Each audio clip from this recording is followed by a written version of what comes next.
Good evening.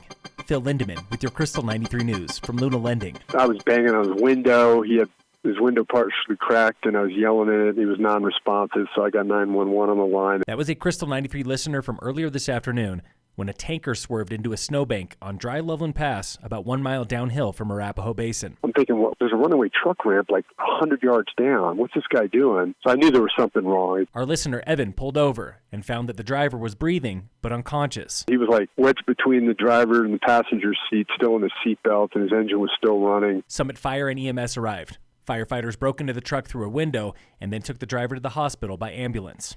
Evan just happens to be a trained wilderness first responder. It's just my training, too. For me, it was just instinctual. I had to stop it. There's obviously something wrong. Earlier reports had said the tanker was leaking jet fuel. Summit Fire confirms that was a false reading, but none of that was on Evan's mind when he stopped to help the trucker. This guy's blessed, I tell you. This guy just gently rolled off into a snowbank and gently stopped with a super hazardous load. No word yet on the driver's condition. He may have suffered a medical emergency before crashing. The Eisenhower-Johnson tunnels were closed on and off today for power outages. There have been multiple outages up there this winter. Backups were the worst around midday today when Loveland Pass was also closed and hazmat was staging at the tunnels. Potentially hundreds of Park County locals will be in Fairplay tomorrow morning, protesting plans for a concrete plant just outside of town limits.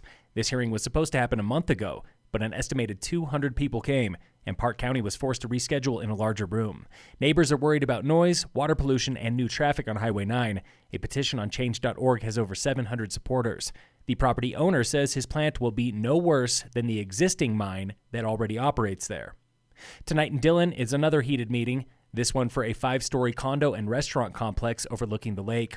A Detroit developer wants to replace the Ptarmigan Inn and Arapahoe Cafe. Tonight's meeting starts at 7. You can hear those plans in person at Dillon Town Hall. For a second straight month, Summit County home prices were plunging and buyers were biting. The average price this February tumbled more than 11% countywide. It was down nearly 33% in the Breckenridge area. And sales, they were up. They doubled in Breck, nearly tripled in Dillon and Summit Cove. Today, we are in the classroom at Silverthorne Elementary, where students are dreaming up their alter egos. Penguin feet because it's so cold. That was first grade teacher Brooke Dames. Eagle wings so I can fly. Showing me her alter ego, as imagined by her students. The kids did this on my picture, and wolf ears so I can hear them better. Those wolf ears and penguin feet have a purpose. It's a 6-week course on animal adaptation. Learning all about different classifications of animals, and then we talk about adaptations and why the kangaroo has a pouch. So it's a really fun unit for the kids. They get super into it. But you might recognize Mrs. Dames' other alter ego. Before getting her degree from CMC, she worked at Mountain Lion Cafe. I went to high school here, left for a while and came back, but I was in the service industry and I had my son and I decided to go back to school and then switched it up and started teaching. You could say adaptation is in her blood. It's in every teacher's blood. There isn't a teacher in the building that I don't feel that I can go to with questions or for support, but the kids definitely make it. Thanks again for going in the classroom, proudly presented by Heavenly Times Hot Tubs and Billiards and the Summit Foundation Bright Futures Fund. In sports, the Avalanche play the Blues tonight at 6. The Nuggets face the Timberwolves at 7. At 7:10, CSU basketball is playing Virginia at the play-in round of the March Madness tournament.